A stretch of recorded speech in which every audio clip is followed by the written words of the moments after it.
آپ کو پتہ ہے جب انسان نے آغاز کیا تو پہلے پرستش کی بات ہوتی تھی، ہم اللہ کی بات کرتے تھے، وہاں سے انہوں نے ایک تبدیلی لائی اور انسانیت کی بات کرنی شروع کر دی کہ اللہ کو نکال دو، ابدیت کو نکال دو، ہم اللہ کے بندے ہیں، اس کو نکال دو اور انسان کو ہی بڑا کر دو۔ یہ لوط علیہ السلام کے اس واقعے سے چلی ہے کہ جب اللہ تعالیٰ نے حکم دیا کہ تم لوگ نکل جانا صبح ہوتے ہوتے، لیکن پیچھے مڑ کر نہ دیکھنا، پیچھے عذاب اترے گا۔ لیکن لوط علیہ السلام کی بیوی نے پیچھے مڑ کر دیکھ لیا اور عذاب ان کے اوپر بھی آ گیا، وہی کھڑی کی کھڑی رہ گئی اور عذاب نے ان کو بھی پکڑ لیا۔ ہمیں ایک ایسا جہان نو کا طلسم دکھایا جا رہا ہے جس کے اندر ایک ایسی اٹریکشن ہے کہ بچے کو بھی موبائل پکڑا دیں تو وہ رونا چھوڑ کر آدھا گھنٹہ موبائل دیکھتا رہے گا۔ بسم اللہ الرحمن الرحیم۔ ایک اور غزل آپ کے ساتھ ڈسکس کرتا ہوں۔ ہے تو یہ غزل، لیکن یہ پوری کی پوری غزل، اس کے تمام اشعار آخر الزمان کے اوپر ہیں۔ یہ مسلسل غزل آپ کہہ لیجئے اس کو، کیونکہ اب اس کا فارمیٹ غزل کا ہے، لیکن اس کے جو پوری گفتگو ہے وہ ایک طرح سے نظم والی بات ہے کہ شاید اس کے اوپر نظم بھی کہی جا سکتی ہے، ان سارے موضوعات کو ڈسکس کیا جا سکتا ہے، تو اس کو دیکھتے ہیں۔ لیکن یہ آخر الزمان کے تناظر میں ہے، پوسٹ ماڈرنزم جس کو آپ انگریزی میں کہہ دیتے ہیں، لیکن ہم جو قرآن سے نالج لینے والے لوگ ہیں ہم اس کو آخر الزمان کے حوالے سے دیکھتے ہیں۔ یہ ہے کہ سراب ذات دکھا کر مجھے غلام کرو، سراب ذات دکھا کر مجھے غلام کرو، کبھی نہ قلب سے دیکھوں یہ انتظام کرو۔ آپ کا ایجوکیشن سسٹم اور آپ کا میڈیا یہ مسلسل ایک ایجنڈے کے اوپر ہیں اور سوسائٹی کو ایک خاص طرز کی سوسائٹی بنایا جا رہا ہے۔ آپ کے دادا ایک اور طرح کی زندگی گزارتے تھے، ایک چائنیز کے دادا ایک اور طرح کی زندگی گزارتے تھے، ایک فرینچ کے دادا ایک اور طرح کی زندگی گزارتے تھے۔ یہ سب لوگ اور طرح کے کھانے کھاتے تھے، اور طرح کے لباس پہنتے تھے، اور طرح کے شوق رکھتے تھے، لیکن اس گلوبل سوسائٹی کے اندر ہم سب اب ایک جیسے کپڑے پہنتے ہیں، ایک جیسے کھانے کھاتے ہیں، ایک جیسی سپورٹس دیکھتے ہیں، ایک جیسے گانے سنتے ہیں، ہم ایک رنگ میں رنگا جا رہا ہے۔ اور بات صرف یہاں تک ہوتی تو ٹھیک تھا، لیکن یہ چیز آپ کے ذہن کو تیار کرتی ہے کہ آپ سب ایک طرح سے سوچیں۔ دنیا کے تمام لوگوں کو نیشنلسٹ سوچ کے اندر کیسے ڈالا جاتا ہے اور کس طریقے سے وطنیت ایک بت کے طور پر پیش کی جاتی ہے، آپ کی پرسیپشنز کو کیسے کنٹرول کیا جاتا ہے۔ یہ میں صرف چھوٹے چھوٹے حوالے دے رہا ہوں۔ آپ کے ارد گرد ایک سراب ذات بنا دیا گیا ہے جس کو آپ حقیقت سمجھتے ہیں، لیکن ایک دنیا کی تشکیل کی گئی ہے اور آپ اس تشکیل شدہ دنیا میں اس میٹرکس کے اندر ویسی ہی زندگی گزار رہے ہیں جیسی زندگی آپ سے چاہا جاتا ہے کہ آپ گزاریں۔ تو سراب ذات دکھا کر مجھے غلام کرو، کبھی نہ قلب سے دیکھوں یہ انتظام کرو۔ یہ جو نظام دجل ہے یہ پورا انتظام یہ کر رہا ہے کہ آپ اپنے قلب سے نہ دیکھ سکیں، آپ اپنے حواس ظاہرہ سے دیکھیں، اپنی آنکھ سے، اپنے کان سے دیکھیں، آپ اپنے حواس ظاہرہ سے معاشرے کو سمجھیں، اپنی زندگی کا مقصد سمجھیں اور اس کو پورا کریں۔ باطن میں آپ کا قلب زندہ ہی نہ ہو سکے اور وہ وزڈم جو اس زمانے میں زندگی گزارنے کے لیے درکار ہے وہ آپ کے پاس کبھی نہ آ سکے، کیونکہ آپ کبھی قلب سے دیکھ ہی نہ سکیں۔ مجھے بتاؤ بہت کچھ سحر زدہ کر دو، مجھے بتاؤ بہت کچھ سحر زدہ کر دو، ملے نہ علم مجھے اس طرح کلام کرو۔ انفارمیشن ٹیکنالوجی کا دور، آپ کے اوپر مسلسل انفارمیشن کی بمبارمنٹ ہو رہی ہے، آپ کو بہت کچھ بتایا جا رہا ہے، سوشل میڈیا بھی آپ کو بتا رہا ہے، میڈیا کے تھرو بھی آپ کو بتایا جا رہا ہے، ایجوکیشن کے تھرو بھی بتایا جا رہا ہے، اب آرٹیفیشل انٹیلیجنس بھی آ گئی ہے، آپ گوگل کے اوپر بھی سرچ کریں تو آپ کو ہر چیز مل جاتی ہے، چیٹ جی پی ٹی سے آپ ڈھونڈنا چاہیں وہاں سے بھی آپ کو سب کچھ حاصل ہو جائے گا۔ آپ کے پاس انفارمیشن کی کمی نہیں ہے، انفارمیشن بہت زیادہ ہے، لیکن علم معلومات میں اضافے سے حاصل نہیں ہوتا، علم یکسوئی سے حاصل ہوتا ہے۔ علم حاصل کرنے کے لیے آپ کو اپنی معلومات میں اضافہ نہیں کرنا ہوتا، کمی کرنی ہوتی ہے۔ آپ کو ساری ڈسٹریکشنز کو چھوڑ کر اس بات کے اوپر سوچنا ہوتا ہے جو بات آپ کے لیے اہم ہے۔ مجھے بتاؤ بہت کچھ سحر زدہ کر دو، مجھے مسحور کر کے رکھ دو کہ واہ کیا زمانہ آ گیا ہے، کیا انفارمیشن ہے، کیا نالج ہے، کیا سب کچھ موجود ہے۔ ملے نہ علم مجھے اس طرح کلام کرو، لیکن عالم کون ہے؟ اتنی انفارمیشن کے باوجود آپ کو یوٹیوب کے اوپر سارے عالم بیٹھے نظر آ رہے ہیں، آپ کو ٹک ٹاک کے اوپر سارے عالم بیٹھے نظر آ رہے ہیں۔ معاشرے کا بنیادی رنگ کیا ہے؟ معاشرے کا بنیادی مذاق کیا ہے؟ معاشرے کا مزاح کیا ہے؟ ہم کس بات پہ ہنستے ہیں؟ کیا اس بات کے اوپر، اس پھکڑ پنے کے اوپر ہنسنا اس بات کی دلیل نہیں ہے کہ قوم کا اجتماعی مزاج کتنا نیچے آ چکا ہے؟ ہمارا مذاق کیا ہے؟ کیا ہم کوئی ادبی بات کے اوپر خوش ہوتے ہیں یا ہم لطیفے سن کے خوش ہوتے ہیں، اور وہ بھی گرے ہوئے لطیفے؟ تو ایک پوری دنیا کے اندر ایک ایسا ماحول بنا دیا گیا ہے کہ علم نہ آپ کے پاس آئے، بس آپ کے پاس بے انتہا معلومات ہو، آپ کا قلب علم نہ حاصل کر سکے۔ رموز ذات کی ترتیب کو الٹ ڈالو، رموز ذات کی ترتیب کو الٹ ڈالو، خرد مٹا کے توہم کا اہتمام کرو۔ آپ کی ذات کے جو رموز ہیں ان کی اللہ نے ایک ترتیب بنائی ہے، مثلا اللہ نے 2 جینڈرز بنائی ہیں، لیکن آپ دیکھ لیں کہ ویسٹ سے کیا اٹھ رہا ہے کہ پہلے لوگوں نے 3rd جینڈر کی بات کی، اور اب تو یہ سچویشن ہو گئی ہے کہ کوئی کہتا ہے کہ I identify as a cat, I identify as a dog. وہ جو رموز ذات ہے اس کی پوری ترتیب الٹ ڈالی ہے، اور خرد مٹا کے توہم کا اہتمام کرو۔ جو توہمات لوگوں کے دلوں میں آلریڈی، جن کی پرسیپشنز خراب ہو چکی ہیں، آلریڈی وہ لوگ جو سوچنے سمجھنے کی صلاحیت سے بالکل فارغ ہو چکے ہیں، جن کے قلوب حقیقت کو دیکھ نہیں سکتے، جو چیزوں کا انالیسس نہیں کر سکتے، ان کو میڈیا نے ایک چیز بتا بتا کے، پڑھا پڑھا کے ان کی ایک پرسیپشن بلڈ کر دی، اور اب وہ لوگ اپنے توہمات کے پیچھے چل رہے ہیں، اور خرد کی کوئی بات ہی نہیں ہے۔ وہ حقیقت کو جانتے ہی نہیں ہیں، علم ان کے پاس ہے نہیں، عقل سے وہ کوئی بات نہیں کر سکتے، اور ان توہمات کی بیس پر نئی نئی چیزیں پیدا ہو رہی ہیں۔ آپ کو پتہ ہے جب انسان نے آغاز کیا تو پہلے پرستش کی بات ہوتی تھی، ہم اللہ کی بات کرتے تھے، وہاں سے انہوں نے ایک تبدیلی لائی اور انسانیت کی بات کرنی شروع کر دی کہ اللہ کو نکال دو، ابدیت کو نکال دو، ہم اللہ کے بندے ہیں، اس کو نکال دو اور انسان کو ہی بڑا کر دو۔ لیکن اس سے بھی ان کا پورا مسئلہ حل نہیں ہوا، اس لیے کہ جب آپ نے اللہ کو اپنے نظام سے نکال دیا اور انسانیت پر آ گئے، تو بہرحال انسانیت کے اندر بھی کیونکہ اللہ نے شعور رکھا ہوا ہے، تو اجتماعی طور پر پوری انسانیت جو سوچتی ہے وہ ٹھیک ہی سوچتی ہے۔ پوری انسانیت گے یا لیسبین نہیں ہو سکتی، ہونے نہیں لگا۔ تو اس کے بعد ایک اگلا حملہ انفرادیت کا کیا گیا کہ ہر شخص اپنی ذات کے اندر ہی ایک نعوذ باللہ خدا ہے، اور جب ایسا کیا گیا تو اب اس کا نتیجہ یہ نکل رہا ہے کہ رموز ذات کی پوری ترتیب پوسٹ ماڈرنزم میں خراب ہو چکی ہے۔ اب لوگ کتے بلی بن کر اپنے آپ کو آئیڈینٹیفائی کر رہے ہیں، تمام خیرت کی باتیں ختم ہو چکی ہیں، اور ایک توہم کے پیچھے ایک نئی نسل کو چلانے کی کوشش کی جا رہی ہے۔ میری نظر کو دکھاؤ جہان نو کا طلسم، میری نظر کو دکھاؤ جہان نو کا طلسم، میرے وجود کو پتھر کرو، غلام کرو۔ وہ جیسے ہم پرانی کہانیوں میں دیکھتے ہیں نا کہ جو پیچھے مڑ، سنتے ہیں کہ جو پیچھے مڑ کر دیکھے گا وہ پتھر کا ہو جائے گا، اور یہ بہت زبانوں کے اندر یہ چیز پائی جاتی ہے، یہ محاورہ پایا جاتا ہے کہ جو پیچھے مڑ کر دیکھے گا وہ پتھر کا ہو جائے گا۔ اس کا بھی کیا مقصد ہے وہ جان لیں کہ یہ بات چلی کہاں سے ہے۔ یہ لوط علیہ السلام کے اس واقعے سے چلی ہے کہ جب اللہ تعالیٰ نے حکم دیا کہ تم لوگ نکل جانا صبح ہوتے ہوتے، لیکن پیچھے مڑ کر نہ دیکھنا، پیچھے عذاب اترے گا۔ لیکن لوط علیہ السلام کی بیوی نے پیچھے مڑ کر دیکھ لیا اور عذاب ان کے اوپر بھی آ گیا، وہ وہیں کھڑی کی کھڑی رہ گئی اور عذاب نے ان کو بھی پکڑ لیا۔ تو اسی طریقے سے ہمارے ساتھ اب کیا کیا جا رہا ہے کہ میری نظر کو دکھاؤ جہان نو کا طلسم۔ ہمیں ایک ایسا جہان نو کا طلسم دکھایا جا رہا ہے جس کے اندر ایک ایسی اٹریکشن ہے کہ بچے کو بھی موبائل پکڑا دیں تو وہ رونا چھوڑ کر آدھا گھنٹہ موبائل دیکھتا رہے گا۔ ہمارے اٹینشن سپین اتنے کم کر دیے گئے ہیں کہ اگر میں علم کی بات نہ بھی کروں، جو ایک جنریشن پہلے ٹیسٹ کرکٹ کو پسند کرتے تھے اب ان سے ون ڈے کرکٹ بھی نہیں دیکھی جاتی، وہ 2020 دیکھنا چاہتے ہیں۔ اب لوگ کہتے ہیں 2020 کی جگہ ہم 10 کھیلیں گے، کیونکہ ہمارے پاس اس سے زیادہ اٹینشن سپین نہیں ہے۔ جو یوٹیوب کی 1 گھنٹے کی ویڈیو دیکھ لیتے تھے وہ شارٹس کے اوپر آ گئے ہیں، اس لیے کہ اٹینشن سپین ہی 1 منٹ سے زیادہ کا نہیں رہ گیا۔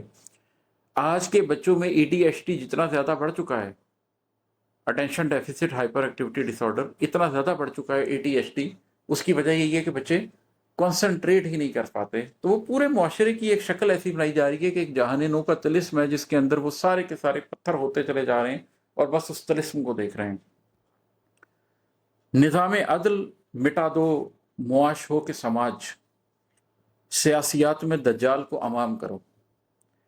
یہ جو نظام عدل ہے نا، یہ بڑا ضروری ہے، اس لیے کہ اسلام عدل پر قائم ہے۔ اگر اسلام کی کوئی کہے کہ ایک لفظ میں سمیٹ کر لے کر آئیں، تو کئی لوگ کہتے ہیں کہ اسلام کو ایک لفظ میں سمیٹیں تو اس کا مطلب ہوگا امن۔ نہیں، اسلام کو ایک لفظ میں سمیٹیں تو وہ ہے عدل، اس لیے کہ اسلام امن کو بھی وہیں تک برداشت کرتا ہے جہاں پر فساد نہ شروع ہو جائے، اس کے بعد وہ امن کے اوپر بھی جنگ کو توجیہ دیتا ہے۔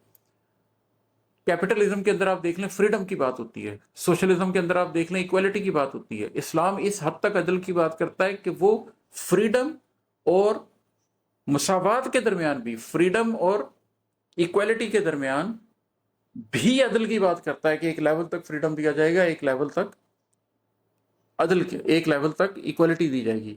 عدل کو لے کر آپ نے چلنا ہے۔ اللہ تعالیٰ نے قرآن میں بھی اس بات کے بارے میں بڑی واضح بات کی ہے کہ اللہ نے میزان اتارا، میزان کے اوپر آپ نے چیزوں کو تول کے رکھنا ہے، اپنی چیزوں کو قائم کر کے رکھنا ہے۔ تو ایک نظام عدل ہے جس کو قائم ہونا چاہیے تھا، لیکن اس کو مٹا دیا گیا اس دنیا میں۔ سورۃ القحف پڑھیے اور دیکھیے کہ ذوالقرنین نے نظام عدل کو کس طرح سے قائم کیا۔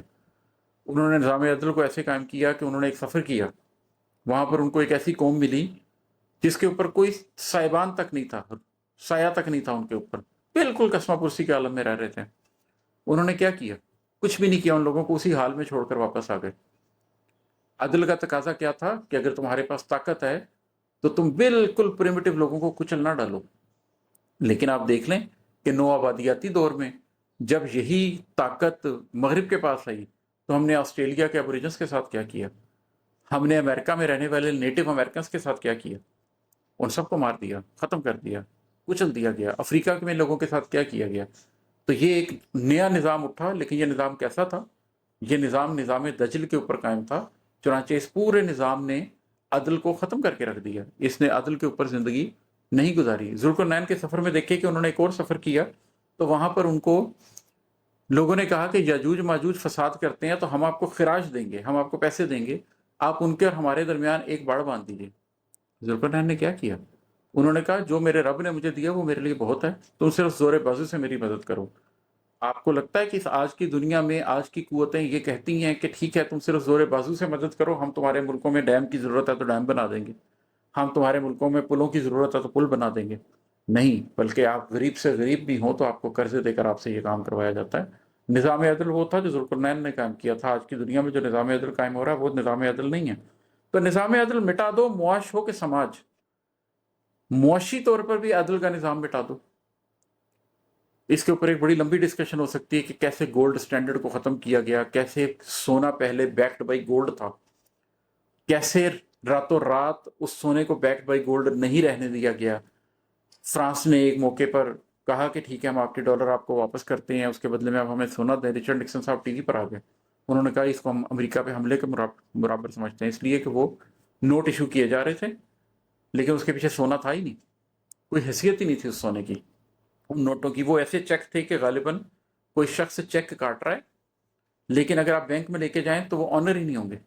پھر راتوں رات کس طریقے سے کوشش کر کے اوپیک کریٹ کی گئی، کس طریقے سے ان ملکوں کو مجبور کیا گیا کہ اب تیل کو ڈالر کے بدلے میں بیچا جائے گا تاکہ کسی نہ کسی طرح اس ڈالر کی ساکھ برقرار رکھی جا سکے، اور اس کے نتیجے میں پیٹرو ڈالر کیسے کریٹ ہوا، یہ ایک علیحدہ ٹاپک ہے، اس کے اوپر میں کبھی لمبی بات کروں گا۔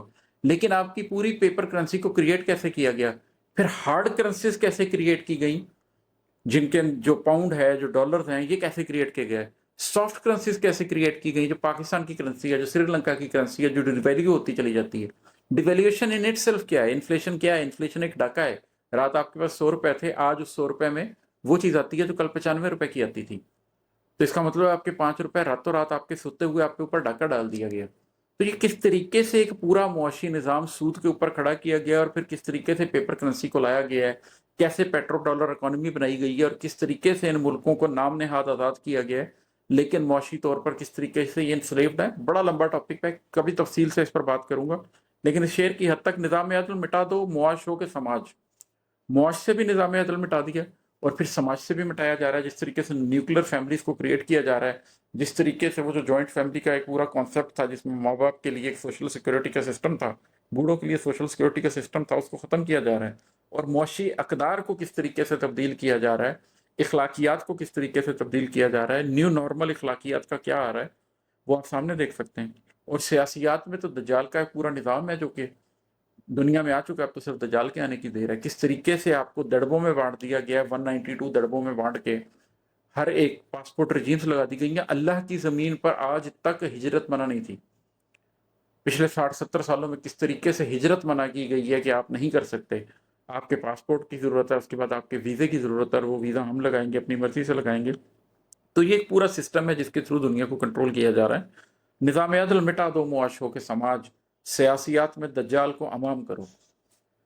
گئے زمانے کی رسمیں کہو قدامت ہیں, گئے زمانے کی رسمیں کہو قدامت ہیں, پھر اپنی رجت دوراں کو اپنی رجت دوراں کو پھر سلام کرو.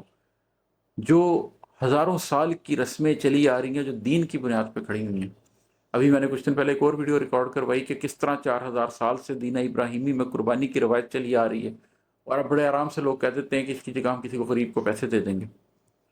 کیسے وہ رسمیں جو ہزاروں سال سے کھڑی ہیں, جن کے اوپر دین کی اساس کھڑی ہے, ان کے اوپر تلوار چلائی جا رہی ہے, ان کے اوپر حملے کیے جا رہے ہیں, ان کو ختم کرنے کی کوشش کی جا رہی ہے.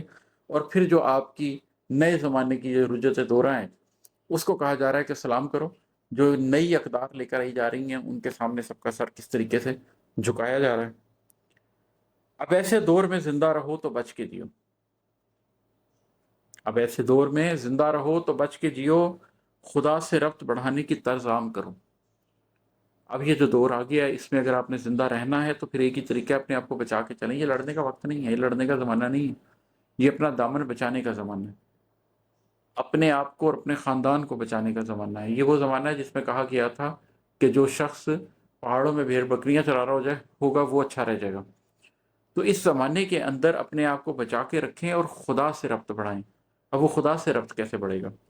غلط درست پرکھنا پڑے زمان میں تو پکڑ کے ہاتھ میں قرآن اہتمام کرو. سورۃ الکہف کی پہلی آیت ہی اس بات پہ ہے کہ اللہ کا شکر ہے جس نے یہ کتاب ہمارے پہ نازل کی, جس میں کوئی کرپشن نہیں رکھی, کوئی کجی نہیں رکھی, کوئی کمی نہیں رکھی. اس دنیا میں اس وقت آپ کو اگر کہیں سے علم حاصل ہوگا تو ہاتھ میں قرآن پکڑ کر ملے گا. ہاتھ میں قرآن پکڑنے کا مطلب یہ ہے کہ اکنامکس پڑھیں تو ہاتھ میں قرآن پکڑ کے پڑھیں, لا پڑھیں تو ہاتھ میں قرآن پکڑ کے پڑھیں, پولیٹیکل سائنس پڑھیں تو ہاتھ میں قرآن پکڑ کے پڑھیں, تاکہ آپ جان سکیں کہ آپ کو کیا پڑھایا جا رہا ہے, کیا صحیح ہے, کیا غلط ہے. اس کو پرکھنے کا ایک پیرامیٹر آپ کے ہاتھ میں ہو. پھر آپ سارے علوم پڑھیں اور قرآن سے ان کو آڈٹ کریں تو آپ حقیقت کو سمجھ سکیں گے. ادروائز آپ کو حقیقت سمجھ نہیں آئے گی. پھر آپ کے اندر خضر کی آنکھ پیدا ہوگی اور آپ ریور آف انٹرنل نالج اور ایکسٹرنل نالج دونوں کے سنگم پر بیٹھیں گے اور ایک راک سالڈ جگہ پر بیٹھیں گے اور حقیقت کو دیکھ سکیں گے. جو سامنا ہو دجل سے تو فاصلہ رکھ کر, نظر کو تیر کرو, سوچ کو نیام کرو. اور اس زمانہ دجل میں جب آپ کا سامنا ہو اس پورے دھوکے سے, اس پوری دنیا کے فراڈ سے, تو آپ اپنی آنکھ کو تیز کریں. صرف اس آنکھ سے نہ دیکھیں, دونوں آنکھوں سے دیکھیں, قلب کی آنکھ سے بھی دیکھیں اور سوچ کو نیام کر لیں. اپنی تیز آنکھ سے, اپنی قلب کی آنکھ سے دیکھیں, حقیقت کو جانیں, اور پھر اپنی سوچ کو نیام کر لیں کہ جس میں سے کسی بھی وقت آپ تلوار نکال کر غلط رستے کی, غلط سوچ کی کا خاتمہ کر سکتے ہیں. آپ کو جو پرسیپشن آپ کے اوپر کریٹ کی جا رہی ہیں, ہاتھ میں آپ کے قرآن ہے, نظر آپ کی تیز ہے, دجل آپ کو نظر آتا ہے تو آپ تلوار نکالتے ہیں اور اس دجل کو کاٹ دیتے ہیں اور صرف وہ کرتے ہیں جو درست ہے. اور ہے کہ میرا مزاج نہیں ہے کہ بے وجوہ رہوں, تو سنگ میل کا پتھر کرو یا بام کرو. یہ تو میں اپنے بارے میں کہہ رہا ہوں کہ میرا یہ مزاج نہیں ہے کہ میں بے وجہ زندگی گزاروں, زندگی بے مقصد گزاروں. تو میں ایک سنگ میل بن سکتا ہوں لوگوں کے لیے کہ وہ مجھے دیکھتے رہیں کہ اس رستے سے گزرا جا سکتا ہے, اس رستے پہ پہلے بھی کوئی گزرا ہے, میں لوگوں کے لیے سنگ میل کھڑے کر سکتا ہوں. یا مجھے بام کرو کہ میں کسی گھر کی دہلیز کے اوپر کھڑا ہو سکتا ہوں, رستہ بتا سکتا ہوں کہ اس گھر کو کیسے دجال سے بچایا جا سکتا ہے, کیسے اپنے گھر کو اس زمانے میں بھی صاف رکھا جا سکتا ہے. تو ان دو مقاصد کے لیے میری ذات استعمال کی جا سکتی ہے. اگر کسی شخص کو ضرورت ہو تو میں حاضر ہوں. اماد آج سر شام اس قدر سچ کو اگر بیان کیا ہے تو جاؤ آپ کرو. سر شام کی غزل لکھی تھی, اس قدر سچ کو بیان کیا تھا, اور ساتھ میں یہ بھی کہا تھا کہ اب اس کو بیان کیا ہے تو عام کرو. تو اگرچہ میرا مزاج نہیں تھا لیکن کیمرہ سامنے رکھ لیا ہے, میری خواہش بھی نہیں تھی، لیکن کیمرہ سامنے رکھ لیا ہے اور اب اس سوچ کو عام کرنے کی کوشش کر رہا ہوں. امید ہے کہ زیادہ سے زیادہ لوگوں تک سوچ پہنچے گی. اگر آپ کو بھی یہ بات سمجھ آئے تو زیادہ سے زیادہ لوگوں تک پہنچانے کی کوشش کریں. شاید کچھ لوگوں کو، شاید زیادہ لوگوں کو بات سمجھ آ جائے اور ہم اس نظام دجل سے بچ کر زندگی کے کسی ایسے رخ کو اختیار کر سکیں کہ اللہ کے سامنے سرخرو ہو کر پیش ہوں. بہت شکریہ. السلام علیکم.